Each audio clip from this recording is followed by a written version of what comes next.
Hello दोस्तों, एक बार फिर स्वागत है आप सभी का हमारे प्यारे से चैनल क्यूट मॉक पर। मैं हूं प्रियांशु सिंह, आपका पॉलिटिकल साइंस एजुकेटर। आप जानते ही हैं कि हमने पिछले लेक्चर के अंदर इंडिया के फर्स्ट जनरल इलेक्शन के बारे में पढ़ लिया है। इस टाइम चैप्टर चल रहा है era of one party dominance. First lecture में हमने कवर करा कि इंडिया में फर्स्ट जनरल इलेक्शन 1952 में कंडक्ट कराए गए। सुकुमार सेन इंडिया के फर्स्ट चीफ इलेक्शन कमिश्नर थे। साथ साथ हमने पढ़ा कि इलेक्शन कमीशन ऑफ इंडिया को बहुत सारे चैलेंजेस को फेस करना पड़ता है जब वो इंडिया में फर्स्ट टाइम इलेक्शंस कंडक्ट कराती हैं। एंड लास्टली हमने ये भी डिस्कस करा कि जो कांग्रेस पार्टी है वो फर्स्ट जनरल इलेक्शन में रूलिंग पार्टी बनके कंट्री में अपनी गवर्नमेंट एस्टैब्लिश करती है। सो अब हम आज के लेक्चर यानी लेक्चर 2 में Congress and the first 3 general elections के बारे में स्पेसिफिकली पढ़ने वाले हैं। Let us start with the main topic. So, Congress dominance in the first 3 general elections. Let us know more about this topic. So, हमें पता है कि कांग्रेस जो है वो फर्स्ट जनरल इलेक्शन जीतती है। 364 आउट ऑफ 489 लोकसभा सीट्स जो थे वो कांग्रेस अपने फर्स्ट जनरल इलेक्शन में हासिल करती है, जिसकी वजह से वो रूलिंग पार्टी बन जाती है। एंड पंडित जवाहरलाल नेहरू बनते हैं हमारे prime minister. First prime minister of India is Pandit Jawaharlal Nehru, first president is doctor Rajendra Prasad. साथ ही साथ जो कम्युनिस्ट पार्टी ऑफ इंडिया है वो second highest number of seats जीत पाती है इस फर्स्ट जनरल इलेक्शन में, तो वो हमारी ऑपोजिशन पार्टी बनती है जिसको 16 सीट्स ओवरऑल मिलती है। ऑलराइट, तो जो नेक्स्ट इलेक्शन जो स्टेट इलेक्शंस होते हैं उस टाइम पर क्या देखा जाता था कि जो आपके लोकसभा के इलेक्शंस होते थे एंड जो स्टेट लेजिस्लेटिव असेंबलीज के इलेक्शंस होते थे वो साइमल्टेनियस होता था, साथ साथ ही होता था। तो स्टेट इलेक्शंस के अंदर भी कांग्रेस जो है वही जीतती है। मोस्ट ऑफ दी जो स्टेट थे उसके अंदर कांग्रेस की गवर्नमेंट बनती है, वही रूलिंग पार्टी अलग अलग स्टेट में भी आती है, एक्सेप्ट अ फ्यू सिनेरियोज जहां पे कांग्रेस की गवर्नमेंट इनिशियली तो नहीं बनती है, बट आफ्टर सर्टेन अलग अलग जुगाड़ लगाने के बाद अगर हम कहें तो कांग्रेस अपनी गवर्नमेंट एस्टैब्लिश कर लेती है। तो सबसे पहले जैसे कि एक ऐसी ही स्टेट थी हमारी मद्रास। तो अगर मद्रास की बात करें तो यहाँ पे कांग्रेस अपनी गवर्नमेंट नहीं बना पाई थी। कांग्रेस एम से मद्रास, एम से मेजॉरिटी कि कांग्रेस यहाँ पे अपनी मेजॉरिटी नहीं प्रूव कर पाती है, जिसकी वजह से उसके यहाँ पे गवर्नमेंट नहीं बनता है। अल्टीमेटली सी राजा गोपालाचारी, ठीक है, इंपॉर्टेंट नेम्स है, याद रखिएगा। सी राजा गोपालाचारी इसके यहाँ के बाद में सीएम बनते हैं। वो भी क्या क्राइटेरिया होता है इनके सीएम बनने का कि कांग्रेस बहुत ज्यादा हाथ पांव मारती है after a series of alignments and realignments with various political parties या जो इंडिपेंडेंट कैंडिडेट से सी राजा गोपालाचारी मद्रास के सीएम बनते हैं, कांग्रेस की गवर्नमेंट वहां पर आती है। हम बात कर रहे हैं 1952 जनरल स्टेट इलेक्शंस की। ऑलराइट, मद्रास के बाद ये एक ऐसे नेक्स्ट रीजन था हमारा ट्रेवेनकोर का। कहाँ का? ट्रेवेनकोर। सो ट्रेवेनकोर में कांग्रेस अपनी 11 सीट्स हारने को 11 सीट से मेजॉरिटी पाने से चूक जाती है। बेसिकली 11 सीट्स उसके कम पड़ जाते हैं अपनी मेजॉरिटी प्रूव करने के लिए, जिसके वजह से ट्रेवेनकोर के सी से याद कर सकते हैं आप कि अल्टीमेटली यहाँ पे ये कोलिशन गवर्नमेंट फॉर्म करती है। वैसे थोड़ी सी एक्स्ट्रा इन्फॉर्मेशन है बट आई बिलीव आपको पता होना चाहिए कि अगर ये ऐसा कोई टॉपिक डिटेल में आ गया तो आप उसको और फर्दर इलेबोरेट कर सके। सो ट्रेवेनकोर के अंदर कांग्रेस कोलिशन गवर्नमेंट बनाती है। एंड लास्टली हमारा उड़ीसा के भी अंदर मेजॉरिटी की ही प्रॉब्लम पड़ती है कि कांग्रेस यहाँ पे भी मतलब कांग्रेस यहाँ पे सिंगल लार्जेस्ट पार्टी तो एमर्ज कर जाती है बट मेजॉरिटी नहीं प्रूव कर पाती, जिसकी वजह से उड़ीसा के भी अंदर इनिशियली कांग्रेस गवर्नमेंट नहीं बना पाती है। बट अगेन कांग्रेस कुछ ना कुछ जुगाड़ लगाती है एंड अल्टीमेटली इन तीनों रीजन में कांग्रेस अपनी गवर्नमेंट बना पाती है। Alright, so now let us discuss those reasons, वो कारण जिसके वजह से कांग्रेस फर्स्ट 3 जनरल इलेक्शंस के अंदर इतना डोमिनेंट पार्टी की तरह इमर्ज करती है एंड अपनी पोजीशन पे मेंटेन रहती है। So the very first reason is कि party had inherited the legacy of the national movement. मतलब आजादी के लिए जो जंग लड़ रहे थे भारत के अलग अलग लीडर्स, उसमें कांग्रेस का एक बहुत इंपॉर्टेंट रोल था। उस टाइम पे कांग्रेस सबसे ज्यादा एक्टिव थी फ्रीडम स्ट्रगल के टाइम पे, इस वजह से इसके सारे इसको लोगों का बहुत अच्छा सपोर्ट मिल रखा था। Next, it was the only party then to have an organisation spread all over the country कि कांग्रेस इतनी पुरानी पार्टी 1885 में एलन ऑक्टेवियन ह्यूम ने इसे एस्टैब्लिश कर दिया था। ऑलमोस्ट 50-60 साल पुरानी पार्टी थी ये। इसके नेटवर्क बहुत दूर दूर तक फैले हुए थे। ये ऑल ओवर द कंट्री, चाहे एक अर्बन इलाका हो चाहे रूरल इलाका हो, वहां पे कांग्रेस की मौजूदगी थी, जिसके वजह से इसको बहुत ज्यादा हेल्प मिलता है जब ये इलेक्शंस होते हैं वहां पे, बिकॉज एवरीबडी वाज अवेयर कि कांग्रेस एक पार्टी है, इसने फ्रीडम स्ट्रगल में हमारी बहुत ज्यादा हेल्प करी है, इसमें प्रोमिनेंट लीडर्स है, जिसकी वजह से कांग्रेस की और वोट्स आने ही आने थे, नाम चलता था उस टाइम पर कांग्रेस का। Next, popular and charismatic leaders like Jawaharlal Nehru, Sardar Patel etcetera, ये सारे कांग्रेस पार्टी के ही पार्ट थे जिन्होंने फ्रीडम फाइट में इतना ज़्यादा इंपॉर्टेंट रोल प्ले करा। जवाहरलाल नेहरू काफ़ी, उनकी तो फैमिली ही पॉलिटिक्स में बहुत ज़्यादा एक्टिव थी, चाहे वो मोतीलाल नेहरू उनके फादर ही क्यों ना हो। सो जो पॉपुलर लीडर्स थे उस टाइम के, वो सारे कांग्रेस से इलेक्शंस करना कंटेस्ट कर रहे थे, जिसकी वजह से कांग्रेस का जीतना तो बहुत ही नेचुरल था। Next, it was an all inclusive social and ideological coalition. Inclusive यानी जो अपने अंदर सब चीज को एक्सेप्ट करे, कोई भेदभाव ना करे। सो कांग्रेस एक सोशल एंड आइडियोलॉजिकल कोलिशन दोनों था। सोशल इन द सेंस कि यहाँ पे सोसाइटी के अलग अलग सेक्शन के लोग आपको दिखते थे कांग्रेस में। आपको एक फार्मर भी मिलेगा, एक इंडस्ट्रियलिस्ट भी मिलेगा, एक वर्कर भी मिलेगा, इवन वुमेन भी मिलेंगी। सो सोसाइटी के हर एक सेक्शन को रिप्रेजेंटेशन मिल रखी थी कांग्रेस के अंदर।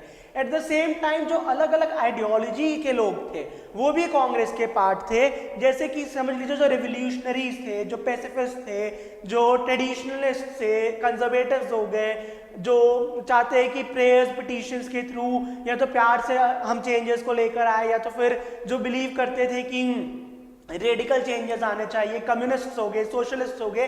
सो अलग अलग आइडियोलॉजी के लोग कांग्रेस के पार्ट थे, जिसके वजह से कांग्रेस को क्या सपोर्ट मिलता था अलग अलग तरह के आइडियोलॉजी रखने वाले लोगों के भी। Next, presence of the party even at the grass root levels. Again ये आपका मोर और लेस सेकेंड पॉइंट से रिलेट करता है कि कांग्रेस ग्रास रूट लेवल यानी विलेज लेवल पे भी कांग्रेस पार्टी एग्जिस्ट करती थी, कि छोटे से छोटे जगह, गांव हो, कोई कस्बा हो, वहां पे भी कांग्रेस के कुछ ना कोई लीडर्स मौजूद थे। कांग्रेस पार्टी वहां पे भी फंक्शन करती थी, जिसके वजह से इलेक्शंस में इसको आसानी से वोट मिले। Next, the nature of the electoral system of India, that is first past the post. इसको एपीटीपी सिस्टम भी कहते हैं। इसके वजह से भी कांग्रेस को बहुत ज्यादा हेल्प मिलती है, इतने सारी सीट्स जीत कर, या तो इतना ज्यादा मेजॉरिटी ऑफ सीट्स लोकसभा में पाने के लिए। So let us discuss about the first past the post method of election in detail. For example elections होते हैं, उसके अंदर अलग अलग पार्टीज खड़ी है, तो अलग अलग कैंडिडेट्स खड़े हैं। एंड जो, जॉन, जेन, फ्रेड, ये हमारे 4 कैंडिडेट्स हैं जो इलेक्शन में खड़े हैं। सबसे ज्यादा वोट इसमें जॉन को आते हैं। And let us suppose John को 40 वोट्स आते हैं, जो रिमेनिंग 100 में से 60 वोट्स हैं वो जो, जेन एंड फ्रेड में डिवाइडेड है। किस रेशियो में डिवाइडेड है वो मैटर नहीं करता है, but overall highest vote John को मिले, विच इज 40। अब आप ये देख सकते हैं कि 100 में से 60 लोग नहीं चाहते हैं कि जॉन बने leader, but out of these 4 highest हो कि जॉन के, तो विनर्स को डिक्लेयर कर दिया जाएगा एंड अल्टीमेटली उसी के हिसाब से गवर्नमेंट बनेगी। So first pass the post method responsible था कांग्रेस के डोमिनेंस के लिए इन the first few general elections, and not just वो, इंडिया में लेजिस्लेटिव असेंबलीज या तो फिर लोकसभा के इलेक्शन में अभी भी रिस्पॉन्सिबल है मोर और लेस अनइक्वल रिप्रेजेंटेशन के लिए। जिस हिसाब से लोगों को वोट्स मिलते हैं, जिस हिसाब से सीट मिलती है लोकसभा में, उसमें बहुत ज्यादा डिफरेंस होता है। इसी तरह एक और मेथड इंडिया में यूज करा जाता है, मैं उसके बारे में थोड़ा सा एलैबोरेट करना चाहूंगा, that is single transferable vote system, जिसको हम प्रोपोर्शनल रिप्रेजेंटेशन भी कहते हैं। ये मेथड यूज करा जाता है हमारे president, vice president and the members of the Rajya Sabha के लिए। इसके बारे में भी आप चाहे तो डिटेल में पढ़ सकते हैं, दो आपके सिलेबस से कंसर्न नहीं। अब जानते हैं 1957 और 1962 के इलेक्शंस के बारे में। सो 1957 के इलेक्शन में भी कांग्रेस अपने दबदबा प्रूव कर लेती है। Out of 494 seats Congress 371 seats में फतेह हासिल करती है, अपनी विक्ट्री पाती है, एंड अगेन कंट्री में रूलिंग पार्टी वही बनती है। ये याद रखिएगा, पहले 489 सीट से इस इलेक्शन में 5 सीट्स हमारे बढ़ चुके हैं 1962 वाले इलेक्शंस में, ठीक है, 1957 वाले इलेक्शन में। एंड इस तरह 1962 वाले इलेक्शंस में भी आप के 494 सीट्स थे, जिनमें से कांग्रेस 361 सीट्स जीतती है एंड अगेन रूलिंग पार्टी बनती है। तो जो second and third general election था, इसके अंदर कांग्रेस अपने लोकसभा के अंदर तो बहुत स्ट्रांग पोजीशन मेंटेन कर ही लेती है, लेकिन कुछ स्टेट लेजिस्लेटिव असेंबलीज के अंदर कांग्रेस की पोजीशन थोड़ी सी शेकी हो जाती है, थोड़ा सा प्रॉब्लम आता है। जैसे कि सबसे इंपॉर्टेंट केस यहाँ पे है केरला का कि 1957 के इलेक्शंस में कांग्रेस को केरला में मेजॉरिटी नहीं मिलती है, जिसके वजह से वो वहां पे गवर्नमेंट नहीं बना पाती है। और अब अगर कांग्रेस नहीं गवर्नमेंट बना पा रही है तो कौन वहां पे गवर्नमेंट बनाएगा? It was the communist party of India. So 1957 के इलेक्शंस में communist party of India Kerala में बनाती है अपनी गवर्नमेंट, एंड ये जो गवर्नमेंट बनती है इसके लीडर हमारे कौन होते हैं? Mainly it was EMS नंबूदिरीपद।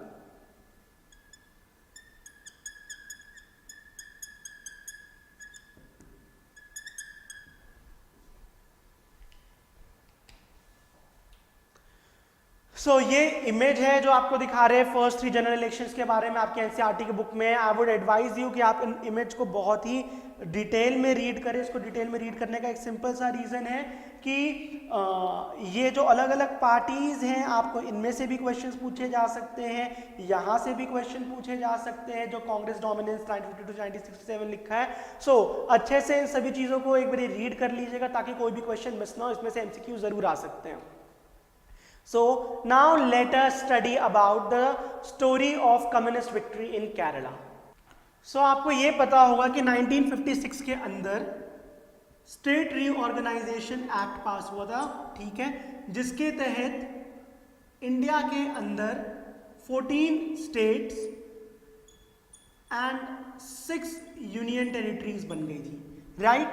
तो केरला भी हमारा इसी ईयर बना था, एंड केरला हमारा बना था बेसिकली मद्रास के मलाबार रीजन एंड जो हमारा ट्रेवनकोर कोचीन का रीजन था, एंड उसके साथ कुछ और टेरिटरीज थी जिसको जोड़ के हमने केरला का स्टेट 1956 के अराउंड बना दिया था। तो जब 1957 में यहाँ पे इलेक्शंस होते हैं, टोटल 126 सीट्स के लिए इलेक्शन कंटेस्ट कराए जाते हैं, ठीक है। अब किसी भी पार्टी को अगर यहाँ पे अपनी गवर्नमेंट बनानी है सो उन्हें एटलीस्ट 50% तो अपनी सीट्स लानी ही होगी। सो मोर और लेस इस केस में हो गया हमारा 63 सीट्स जिस भी पार्टी के पास होगी वो केरला में अपनी गवर्नमेंट बना सकती है। सो कम्युनिस्ट पार्टी जो थी, communist legislature party, communist party of India जो थी, वो केरला के अंदर 60 सीट्स जीत जाती है आउट ऑफ 120 सीट्स। अभी भी गवर्नमेंट बनाने के लिए इसके पास थोड़ी सी सीट्स कम थी, जिसकी वजह से इसको 5 इंडिपेंडेंट्स का सपोर्ट लेना पड़ता है, एंड इस बेसिस पे ये केरला के अंदर अपनी गवर्नमेंट बना लेती है। कांग्रेस को ये चीज अच्छी नहीं लगेगी of course, because this is the first time जब इंडिया के अंदर या तो वर्ल्ड में कहीं पे भी एक कम्युनिस्ट पार्टी इलेक्शंस के थ्रू पावर में आ रही है, एंड ये एक बहुत ही नोवेल चीज थी। ऑलराइट, अब ये कम्युनिस्ट पार्टी केरला में कई सारे रिफॉर्म्स लाने लग जाती है, बहुत सारे न्यू लॉज इंट्रोड्यूस करती है, एग्रीकल्चर से रिलेटेड, लैंड से रिलेटेड, एजुकेशन से रिलेटेड, जो वहाँ के लोगों को बहुत ही ज़्यादा न्यू लगता है, एंड उन्हें लगता है कि वो उनके कल्चर को कहीं ना कहीं अफेक्ट कर रही है। सो उसके अगेंस्ट प्रोटेस्ट स्टार्ट हो जाते हैं, एक मूवमेंट स्टार्ट होता है जिसको कहते हैं लिबरेशन स्ट्रगल वॉज स्टार्टेड। अलग अलग मेंबर्स, सोसाइटी के अलग अलग लोग इसके पार्ट थे, एंड ये जो लिबरेशन स्ट्रगल थी ये मेनली इस कम्युनिस्ट गवर्नमेंट के अगेंस्ट थी जिसको EMS नंबूदिरीपद लीड कर रहे थे, and Congress was at the forefront in organising this movement, इस लिबरेशन स्ट्रगल को थी। तो ये वैसे पीसफुल ही काफी हद तक, ये अच्छी बात है, लेकिन ये मूवमेंट अल्टीमेटली रिस्पॉन्सिबल होती है कम्युनिस्ट गवर्नमेंट के डिसमिसल की केरला में इन 1959। जो नेशनल गवर्नमेंट होती है, जो हमारे सेंटर में गवर्नमेंट है, दैट इज कांग्रेस ओनली, वो article 356 of the constitution, article 356 हमारे कॉन्स्टिट्यूशन का क्या है? That is failure of the constitutional machinery. So article 356 जो है हमारा, this is failure of the constitutional machinery.